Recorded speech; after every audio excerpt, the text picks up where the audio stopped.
Salut tout le monde, aujourd'hui on va lire le chapitre numéro 9 et 10 de Arthur Rimbaud, on les a pas encore lus et on va l'écrire avec vous, les viewers, et c'est parti.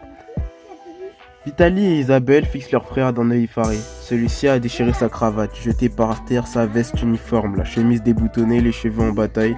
Le regard sombre, il fait les 100 pas dans sa chambre. Vitaly ne dit mot.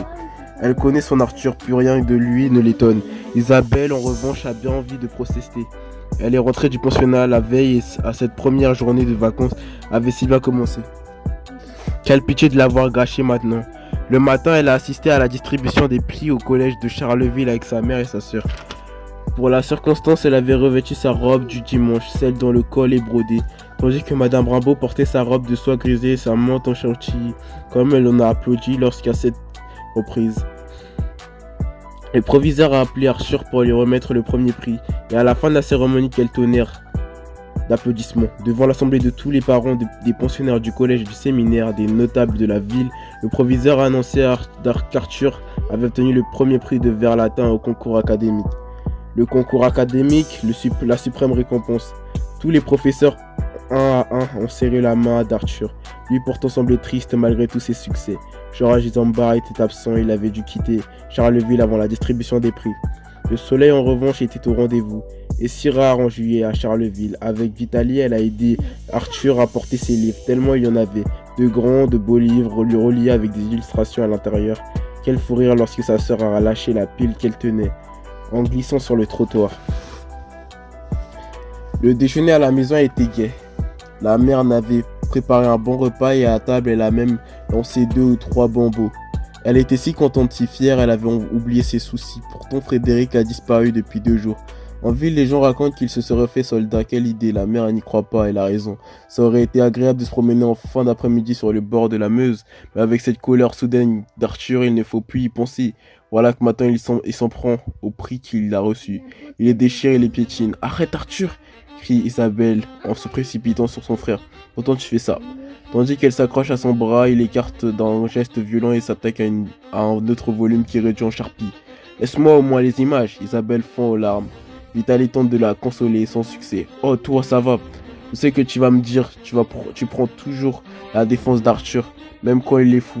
Laisse-moi tranquille. Alertée par tant de vacarme, Madame Rimbaud entre elle elle porte encore sa robe de soie grise et tient à la main ses gants de dentelle ainsi que sa montre qu'elle s'apprêtait à ranger. Elle fronce ses sourcils, qui font par terre la cravate et la veste d'Arthur. Les livres déchirés, quand donc les filles. Mais enfin, que se passe-t-il demande-t-elle. Isabelle sèche ses larmes. Mais comme Vitaly, elle demeure muette et fixe obstinément son frère. Celui-ci fait quelques pas vers sa mère et déclare son embâche. J'arrête les études, je ne passerai pas mon bac, désignant d'un geste léger le livre qui s'amoncelle sur son bureau. Fini tout ça, le collège, les concours, les prix, fini, je veux aller à Paris, je veux travailler dans un journal. Madame Rimbaud se laisse tomber sur une chaise, elle tripote machinalement ses gants, sa montre seule vertige de cette matinée, pleine d'espoir que les paroles de son fils viennent de réduire à néant. Je suis fatigué, Arthur murmure-t-elle, c'est la fin de l'année. Tu vas travailler dur, tu vas te reposer pendant les vacances et tu verras qu'à la rentrée, tu demanderas toi-même à reprendre le chemin du collège. Je ne changerai pas d'avis après les vacances, mais c'est ridicule. Tu n'as plus qu'un an avant le baccalauréat, avec les facilités que tu as. Tu as réussi l'examen, tu réussiras l'examen. Et après, qu'est-ce que je ferai après? Les études ne servent à rien. Je ne veux plus avoir de compte à rendre ni au professeur ni à toi. La vraie vie est ailleurs, j'irai à Paris. Madame Rimbaud se lève, retrouvant soudain toute son énergie. À 16 ans à peine, tu veux aller travailler à Paris. Est-ce que tu sais seulement ce qui se passe dans la capitale? Je n'y connais personne. Monsieur Isambard a beaucoup de relations à Paris. Il me donnera des adresses et je me recommanderai de lui. Encore c'est Monsieur Isambard. On peut dire il en aura fait des dégâts. Celui-là en quelques mois. J'espère qu'il ne remettra plus les pieds au collège de Charleville. Assure-toi, il ne reviendra pas. Il est trop bien pour couvrir ce trou. Quant à moi, j'irai à Paris, que tu le veuilles ou non. Le ton a monté brusquement. De nouveau, la mère et le fils se font face, s'affrontent avec violence. Et c'est à qui criera le plus fort. Tu as raison, reprend Madame Rimbaud. Les études ne servent à rien. Elles n'ont même pas réussi à te mettre un peu de plomb dans la tête. Si tu seulement Petit inconscient que la guerre est déclarée depuis le 19 juillet, qu'autour de nous la bataille fait rage et monsieur parle d'aller à Paris. Je n'en ai rien à faire moi de cette guerre. Ce n'est pas la mienne, peu m'importe les revers militaires de Napoléon.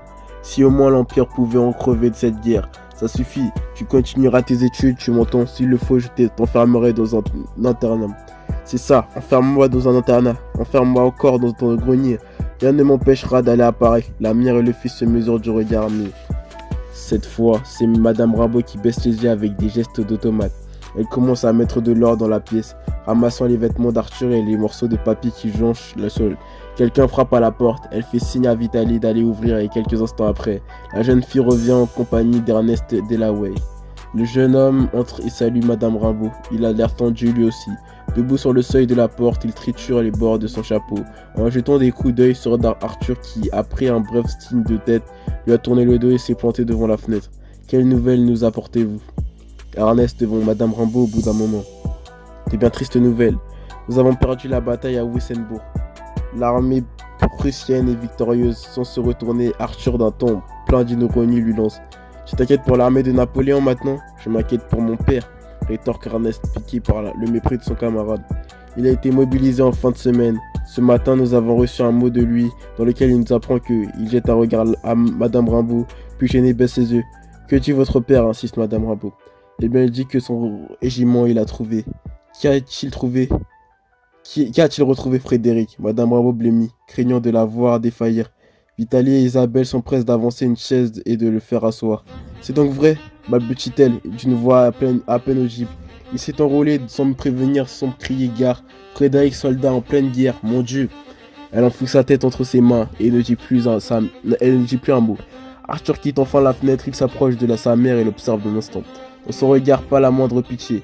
Quel imbécile ce Frédéric, lance-t-il d'un ton glacial. Il croit qu'il va continuer à jouer aux soldats de plomb sur le front. Il fixe ses sœurs, anéanties, elle aussi, puis son ami affreusement gêné. Pourquoi faites-vous toutes ces mines d'enterrement ? Ricane-t-il, vive le patriotisme. Puis il se tourne de nouveau vers la fenêtre. Le soleil commence à décliner, la chaleur est moins écrasante. Nous sommes jeudi. Non, demande-t-il à Delahaye. Il y a un concert place de la gare, puisque c'est à la mode, allons donc écouter de la musique militaire.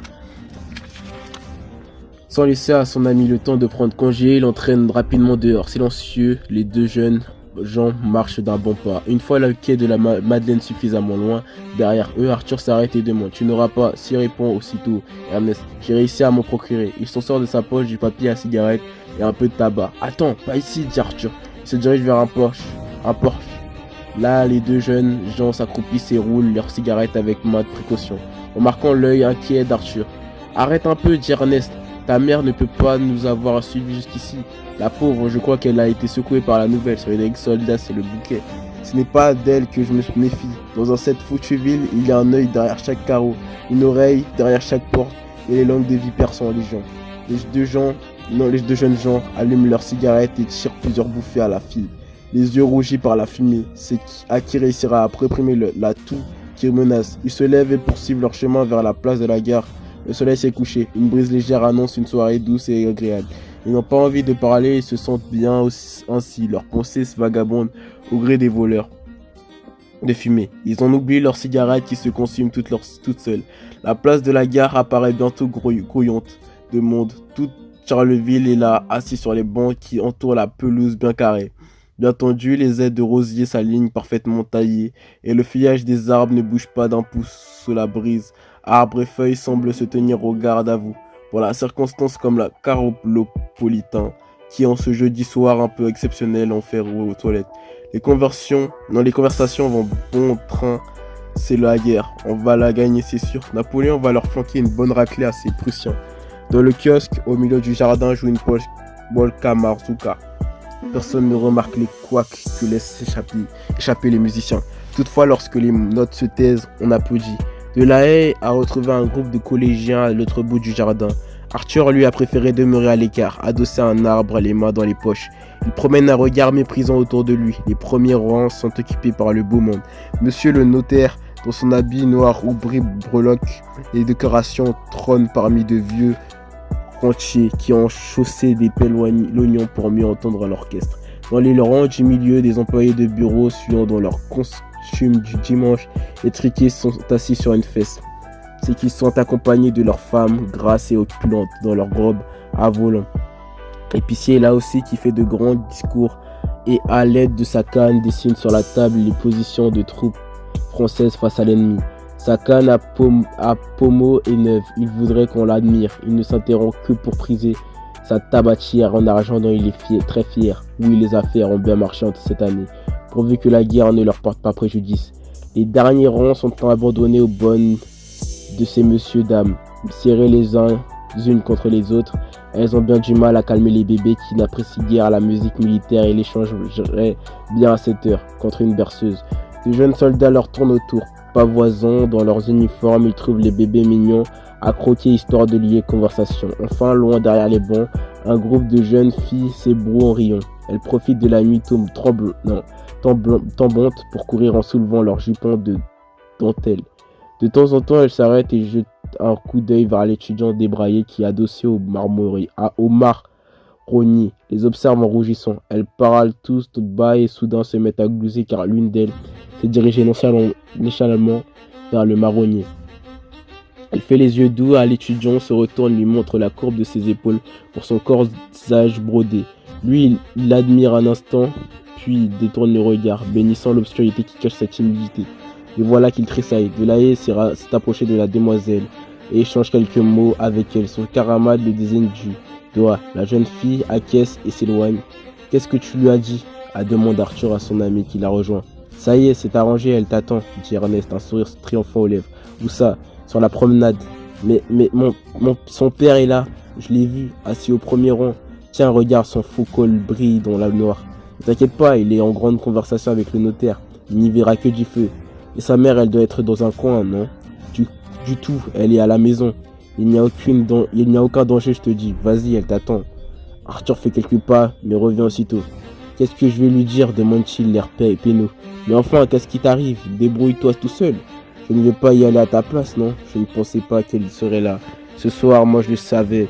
La barrière me l'avait dit. » Chapitre 10. L'été à Charleville. Chaud, torride pour une fois. La grisaille a cédé la place à un ciel bleu sans nuage. Après un hiver interminable vient la lumière sans réconfort. Une lumière factice. L'été dans une petite ville de province est insupportable. Insupportable également les rumeurs de la guerre. Tous les bourgeois se sont levés pour défendre la patrie, mais lui, il reste assis dans sa chambre. La nuit, pour écrire, assis dans la chambre de Georges Isambard. Le jour pour lire, écrire. Seul moyen de vaincre le désespoir. Pas de promenade, pas de bain de soleil, pas de repos. Il fuit le monde pour s'enfermer dans cette chambre dont Isambard, avant son départ, lui a donné les clés. Fenêtres et volets sans dos, sans clos. Absorbé par sa lecture, le sueur dégouline sur son front. Mouille ses cils. Le brouille la vue sans qu'il y prête garde. La dernière page achevée, le livre glisse entre ses doigts pour rejoindre les autres par terre. En face de lui, les rayons de la bibliothèque sont vides, désespérément vides. Il a tout lu, tout. Les titres recommandés par son professeur, puis le reste jusqu'au moindre article dans le plus anodin des journaux. En un mois, tant que les livres étaient là autour de lui, il pouvait respirer. Et maintenant il s'étale à ses pieds. Auguste Barbier, Théodore de Banneville, Chateaubriand, André Chénier, Casimir, Delavigne, Flaubert, Gautier, Vigny, Georges Sand, Rabelais, Nerval. Ils l'ont abandonné, il se sent épuisé, découragé, malade, furieux. Que va-t-il faire ? Ses yeux lui font mal, la tête lui tourne, sa poitrine se déchire, il se lève, ne laissant pas, s'arrête devant deux volumes mis à l'écart. Il les prend, en caresse la couverture, les feuillette encore avec frénésie. Baudelaire, murmure-t-il. Le premier voyant, le roi des poètes, Paul Verlaine. Voyons, il déambule encore dans la petite pièce, serrant les livres contre lui, comme dans le grenier, lorsque sa mère l'avait enfermé. Il est-il condamné à être enfermé ainsi ? Pourquoi fait-il si sombre ? Il étouffe. Il se rue vers la fenêtre, l'ouvre et le soleil entre à flot dans la chambre. Sous le soleil, les couleurs du voleur de feu sont éclatantes. Il est là, posé sur la branche d'un marronnier. Baou ! Travaille à te faire voyant. On frappe à la porte. Comment ? Les cours redoublent. Comment ? L'oiseau s'est envolé. Le marronnier sous les allées est en fleurs. En bas, la rue est déserte. Ils s'empressent de refermer la fenêtre et demeurent prostrés. Hagard, puis comme on tambourine de nouveau contre la porte, il se décide enfin à aller ouvrir. « Tu en as mis du temps, s'écrie Delahaye en entrant. Un peu plus et je repartais. Ça fait 2 semaines que je te cherche partout, ce matin seulement. Ta mère a bien voulu me dire que tu étais ici. Mais que se passe-t-il? Arthur n'entend rien, ne voit rien. Il pense à l'étrange voix de tout à l'heure, au mot qu'elle lui a soufflé, voyons. Tu ne te sens pas bien, insiste Delahaye. Arthur tressaille, se tourne vers son ami qu'il semble apercevoir seulement. Si, ça va, tiens. Puisque tu es là, aide-moi à ranger les livres. À deux, ce sera plus vite fait. Delahaye lui passe les piles de livres qu'il replace. Dans les rayons. Une fois cette tâche achevée, Arthur regarde une dernière fois la bibliothèque. Voilà, ma dernière planche de salut est épuisée. Sans ajouter un mot, il quitte la pièce suivi par son ami. Écrasés par la chaleur, tous deux marchent en silence pendant quelques minutes. Qu'est-ce qu'on fait? Finit par demander Delahaye. N'importe quoi sauf rentrer. J'en ai assez des jérémiades de la bouche d'ombre. Ta mère? Oui, ma mère. Delahaye observe avec inquiétude. Il a le regard sombre, 2 barres rouges marquent ses joues. La mine des mauvais jours, les traits de son visage lui paraissaient plus anguleux. Quelque chose se dégage de toute sa personne. Quelque chose qu'il ne peut définir. Il a vieilli, brusquement, presque gêné. Delahaye propose. Il paraît qu'il y a des mouvements de troupes place du Cal. On y va? Des mouvements de troupes, répète Arthur, un sourire ironique aux lèvres. C'est ça. Allons voir les mouvements de troupes. Ce sera toujours mieux que de ton rentrer. Les 2 jeunes gens traversent les rues désertes malgré la chaleur. Tous les habitants de la ville sont allés voir défiler les troupes alors qu'ils tournent au coin de la rue du Moulin et de la place du Cal. Arthur entraîne son ami vers les établissements jolis. Attends, dit-il, je veux savoir s'il y a des nouveautés. Mais l'étalage de la librairie est bien maigre. Quelques livres posés sur un tréteau. Il n'y a rien, s'exclame Arthur après un bref coup d'œil. Par un livre nouveau, c'est la mort. Non, c'est la guerre. Le poignet de la librairie se tient sur le pas de la porte.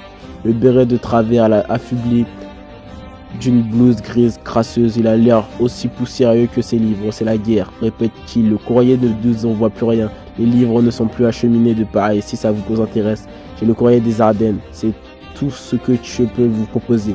Arthur saisit machinalement le journal que lui tend le libraire. Cependant, son regard est rivé sur 2 livres, posés sur un coin de la table. Merci, bredouille-t-il. Le vieux libraire lui semble avoir envie de lier conversation. Alors, Ernest, des nouvelles de ton père? Demande-t-il. Pas depuis plusieurs semaines. Delahaye a compris les intentions d'Arthur. Il fait négligemment quelques pas de manière à se placer devant lui et à le soustraire au regard du libraire. Puis, d'une voix plus forte, il reprend. Et Mézières, on sait ce qui se passe finalement. Mézières résiste. Metz est assiégé. De même que Strasbourg. Il ne faut pas les laisser entrer, ces salauds de Prussiens. Ah, si seulement j'avais 20 ans de moins. Je te prie de croire que je le prendrai mon fusil. Ernest se retourne discrètement vers Arthur d'un léger signe de tête. Celui-ci lui fait comprendre qu'ils peuvent prendre congé. Je leur aurais montré moi ce que je sais qu'un Français sur un champ de bataille. Monsieur tente d'interrompre Ernest. En tout cas, ils n'ont pas intérêt à s'approcher de Charleville, car moi, monsieur salaud de Prussien, vive la France. Ernest saisit au vol la main que le libraire a levée pour faire un salut militaire et la serre vigoureusement, trouvant là une occasion de clore la discussion. Au revoir, monsieur, ce n'est pas qu'on s'ennuie, mais nous ne voulons pas manquer le passage des troupes. Oui, allez-y mes petits, il faut leur donner du courage à nos soldats. Surtout acclamez-les bien de ma part. Les 2 garçons profitent du roulement de tambour annonçant l'arrivée des troupes sur la place du Cal pour s'éloigner en courant. Montre un peu ce que tu as piqué, demande Ernest. Une fois la librairie loin derrière eux, les fêtes galantes et les poèmes saturniens. De Verlaine dit Arthur en sortant les livres cachés dans le revers de sa veste. Si ta mère la prend, elle n'avait qu'à me donner de l'argent. Depuis le début des livres, elle ne lâche plus un sou. Rien, pas un seul rond de bronze. Les 2 jeunes gens sont bientôt emportés dans un tourbillon de monde. La foule se presse pour apercevoir les premiers soldats qui arrivent. Il y a là des paysans pas encore mobilisés et qui, pour la circonstance, ont abandonné le travail au champ. Des femmes qui espèrent voir leur mari en uniforme et des retraités trop vieux pour le front. Les clameurs fusent de partout pour encourager les longues files de soldats qui avancent au son du tambour. Certains à cheval, d'autres à pied. Soudain, une rumeur parcourt la foule comme une traînée de poudre. Napoléon est là. Il est tout pâle, le visage blafard, manquerait plus qu'il soit malade. On se presse, on se bouscule pour tâcher d'apercevoir l'empereur.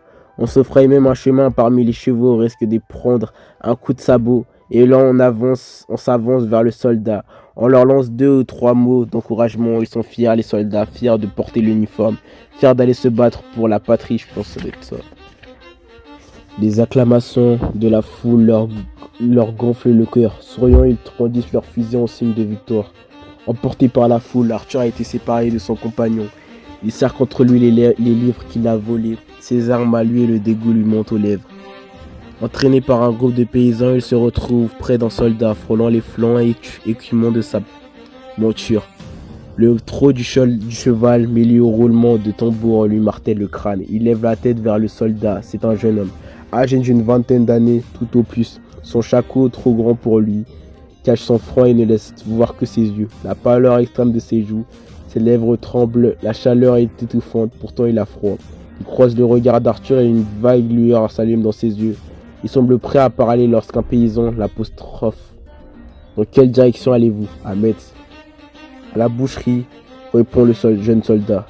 Puis il détourne la tête et, droit sur sa monture, fixe un point à l'horizon. Arthur lui a tendu la main, mais le jeune soldat est déjà loin. Ivre de pitié, de dégoût et de rage, Arthur bouscule ses voisins. Partir vite, s'éloigner de cette foule en liesse. Il étouffe, il court vers le square de la place. Ducal enfin, il adorait cet endroit. Il se pente au pied de la statue du duc de Nevers, à cheval lui aussi. Mais pétrifié, Dieu merci, il ne peut galoper vers la bataille. Il s'assoit par terre, se bouche les oreilles. Les roulements de tambour sont insupportables. Une demi-heure se passe, peu à peu les bruits se taisent. Les troupes sont passées, chacun va rentrer chez soi. Et s'enfermer la peur au ventre. Il se lève et s'en va aux hasards des rues. Il ne veut pas rentrer, alors il marche. Il quitte la ville, traverse le pont de Pierre puis Saint-Julien et ne tarde pas à apercevoir Mézières, coincé entre les collines et les fortifications de l'autre côté. On se bat. L'écho d'un coup de canon lui parvient par intervalles réguliers. Étouffé comme dans son songe, il ne veut pas entendre que le chant de la rivière, la Meuse et la paisible, peu importe les combats qui font rage au lion. Il s'allonge dans l'air, ferme les yeux. L'image du jeune soldat lui poursuit, puis il frissonne. Il a eu un brusque coup de vent. On dirait que l'été va bientôt prendre fin. Il ouvre un œil dans l'herbe verte, l'oiseau est là. Pourquoi se réfléchir sur son plumage? Et il ferme les yeux de nouveau. Le jeune soldat au shako trop grand. Il imagine soudain allongé dans l'herbe comme lui, avec 2 trous rouges au côté droit. Finalement, on va aller au chapitre 11 aussi en bonus. Ombrelle à la main, la mère marche, les 2 filles à ses côtés. C'est dimanche. Aujourd'hui, on oublie la guerre, on oublie ses peurs en se promenant sur les bords de la Meuse. Vitaly et Isabelle cueillant des fleurs roses. Arthur est accepté de les accompagner. Il s'est fait si rare ces temps-ci.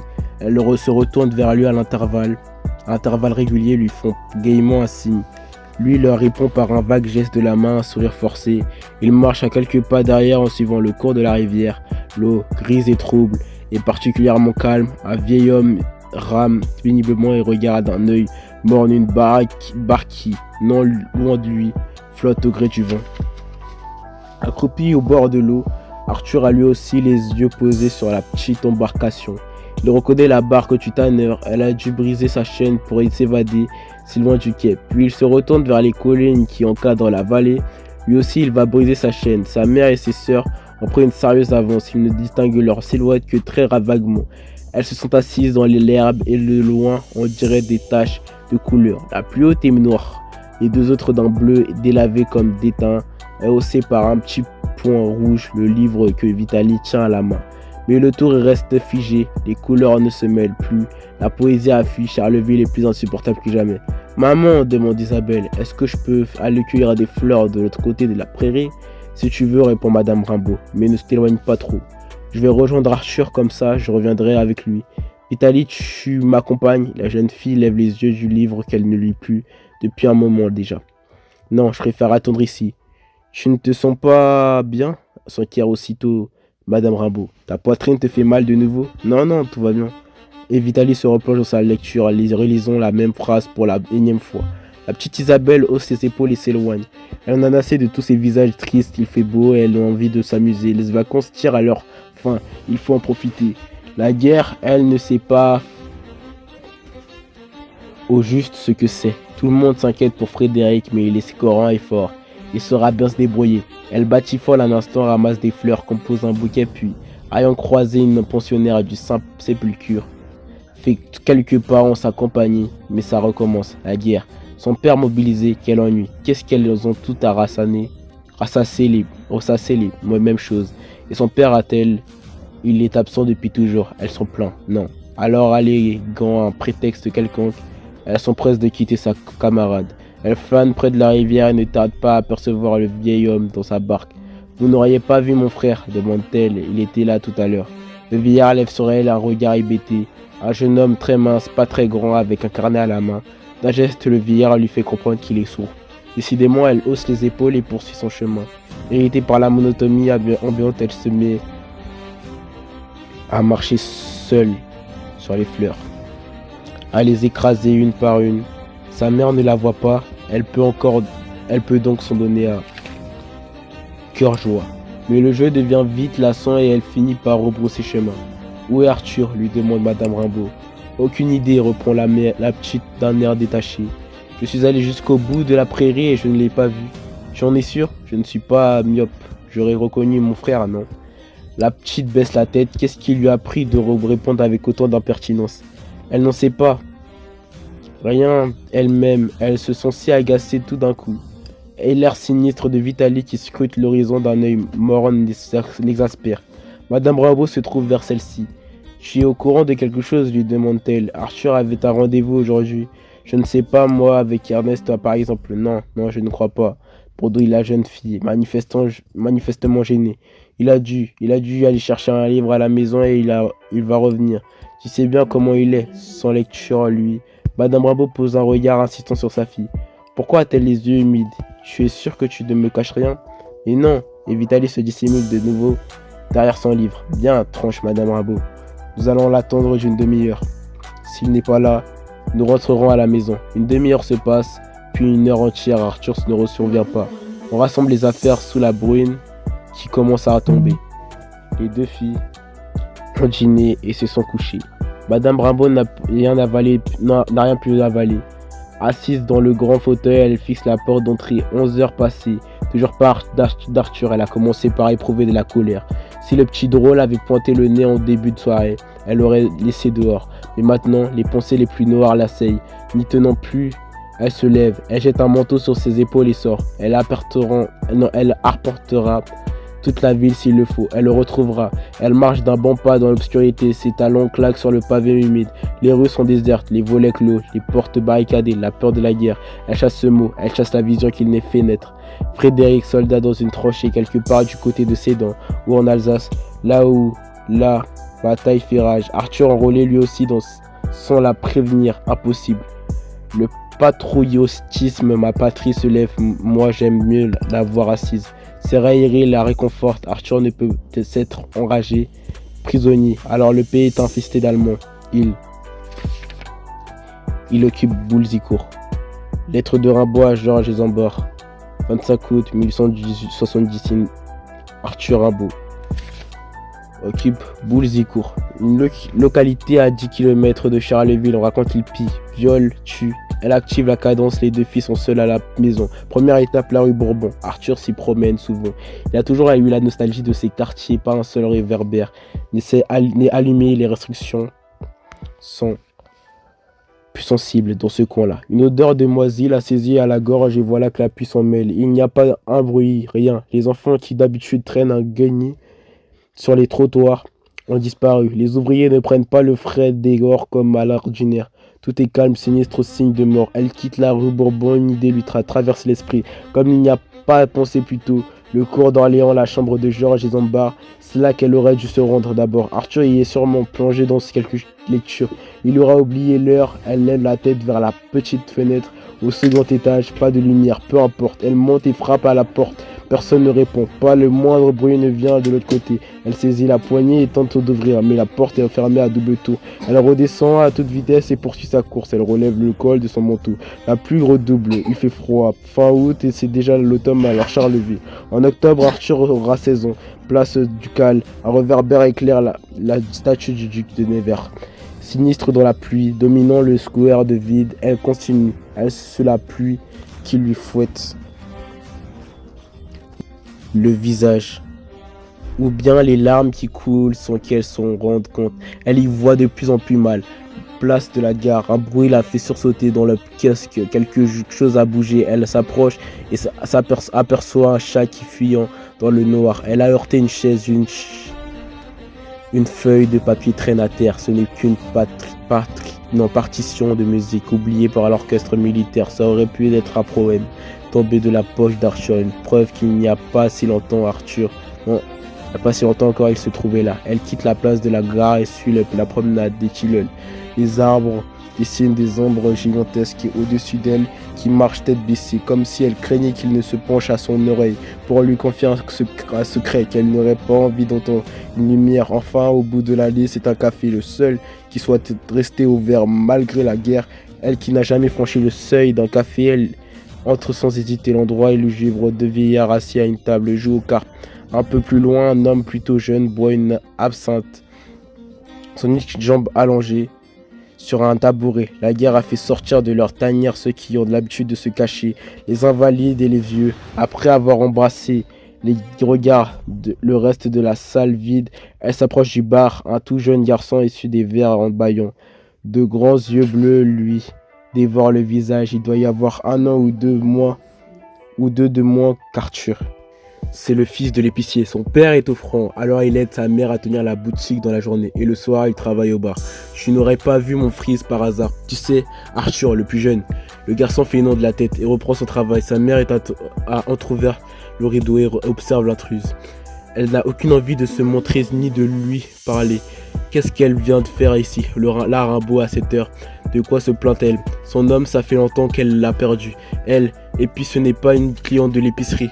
Madame Rimbaud sort au-dessus de la porte. Le grelot retentit pendant quelques secondes. Puis plus rien. Le silence de nouveau. C'est pas la conduite sur la place du Saint-Sépulcre. Le Saint-Sépulcre. Elle s'apprête en un instant devant les grilles du collège. Il y a 2 mois, elle sortirait fière d'être la mère du meilleur élève de la ville, croulant sous les récompenses. Elle revoit aussi quelques années auparavant le petit garçon docile en uniforme de collégien qui venait de glisser sa main dans la sienne lorsque sonnait l'heure de la sortie.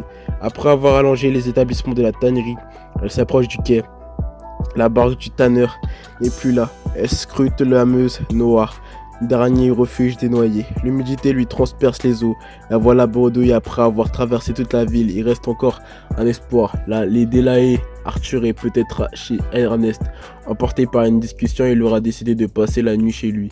C'est dangereux d'aller là-bas. Les Delahaye habitent juste avant Mézières. Et la ville est assiégée par les Allemands. Peu importe, elle s'enfonce dans la nuit, regardant droit devant elle, interdisant à sa pensée de vagabonder. Si elle ne pense pas, elle marche plus vite. Après avoir parcouru des kilomètres, elle frappe à la porte des Delahaye. Personne, elle insiste, jusqu'à se meurtrir les doigts. Qui est là? Demande une voix apeurée. Madame Rimbaud. Quelques secondes qui lui paraissent une éternité, puis la porte s'ouvre. Entrez vite. Madame Delahaye en chemise s'empresse de fermer la porte à double tour. Non, sans avoir jeté un coup d'œil effrayé dehors. Je cherche mon fils, Arthur. Bredouille Madame Rimbaud. Elle a tellement froid qu'elle a du mal à articuler. L'autre la regarde sans bienveillance. Ernest lui a souvent parlé de la mère de son camarade, jamais en termes flatteurs. Il n'est pas là, déclare-t-elle, d'un ton sec. Il est très tard, je suis seul avec Ernest, vous m'avez fait peur. Je le regrette, pardonnez-moi d'insister, mais je vous en prie, demandez à votre fils s'il ne l'a pas vu dans la soirée. Je suis morte d'inquiétude. Voletant à bout de nerfs, elle est au bord des larmes. Vous êtes venu de Charleville à pied. Comme Madame Rimbaud acquiesce, l'autre semble soudain à s'apercevoir de son désarroi. Asseyez-vous, je vous en prie. Je vais faire un peu de feu et réveiller Ernest. Elle attise les braises dans la cheminée, quitte la pièce puis revient son paradis accompagnée de son fils. En chemise, les yeux rouges de sommeil, celui-ci pose un regard ahuri sur Madame Rimbaud, recroquevillée sur elle-même, les cheveux trempés, le visage blême. C'est tout juste s'il reconnaît la fière bourgeoise. Non, sais-tu où est Arthur? Demande-t-elle aussitôt. Non, je ne suis pas allé à Charleville depuis une quinzaine à peu près. Et lui, il n'est pas venu de te voir ce soir, pas du tout. Je t'en prie. Ernest, dis-moi la vérité. Est-ce que ces derniers temps, il s'est confié à toi? Est-ce qu'il t'aurait parlé d'un projet quelconque? Par pitié, parle. Madame Delahaye, touchée, à peine presse son fils à son tour. Parle, Ernest, tu ne trahiras pas Arthur en disant ce que tu sais. Mais je ne sais rien, je vous assure, affirme le jeune garçon aéré. Vous pouvez le croire, conclut Madame de la Haye d'un air désolé. Puis comme Madame Rimbaud se dirige vers la porte, elles s'empressent d'ajouter: c'est le couvre-feu, il serait dangereux de repartir à cette heure. Passez la nuit ici. Je ne peux pas, mes filles sont seules à la maison. Merci. Elle s'en va, sans ajouter un mot. Dehors, le silence de nouveau, l'obscurité, l'angoisse. À peine a-t-elle fait quelques pas, qu'elle entend un bruit de boîte, des voix qui chuchotent. Elle se précipite sous un porche et se plaque contre une porte. Les voix se rapprochent. Elle parle une langue étrangère. C'est une patrouille allemande. Si on la découvre, c'en est fini. Elle attend, le cœur battant, retenant sa respiration. Ses jambes la soutiennent à peine. Elle ferme les yeux. L'image d'Arthur se mêle à celle du capitaine jeune. La patrouille passe sans la voir. À bout de force, elle se laisse tomber sur un fauteuil. Je ne l'ai pas trouvé, murmure-t-elle. Puis, apercevant soudain sa fille aînée dans la pièce: que fais-tu debout à cette heure? Ajoute-t-elle, il est presque 3 heures du matin. Vitalie est en effet éveillée, assise près du feu, le visage serein, plus rien ne transparaît de l'inquiétude qu'il a rongée dans l'après-midi. Il est arrivé malheur à Arthur, poursuit Madame Rimbaud. Je m'en suis sûr. Vitalie vient s'agenouiller près d'elle et lui prenant les mains. Il reviendra, dit-elle. Ne t'inquiète pas, moi j'ai confiance, je sais qu'on nous le ramènera. Répète Madame Rimbaud. La jeune fille tourne la tête vers les flammes qui dansent dans l'âtre et sourit d'une étrange façon, par mimétisme. Madame Rimbaud fixe le feu à son tour. Ses traits se détendent, ses yeux s'éclaircissent, puis elle fronce les sourcils, comme si elle essayait de distinguer quelque chose à travers les flammes. Vitalie serre les mains de sa mère entre les siennes. Va-t-elle le voir? Va-t-elle enfin apercevoir l'oiseau, elle aussi? Madame Rimbaud se lève et éteint le feu. Il est trop tôt dans la saison, dit-elle. À ce train-là, nous n'aurons plus le de bois pour l'hiver. Va te coucher maintenant. Demain, j'avertirai la police. Vitalie se dirige à regret vers sa chambre. Avant de sombrer dans le sommeil, elle pense à son frère. Arthur s'est enfui. Elle a vu courir avec les collines, mais il reviendra. Elle en est sûre. L'oiseau lui a soufflé. Fin du chapitre. J'espère que vous aurez aimé cet épisode. On se laisse là-dessus. Bye.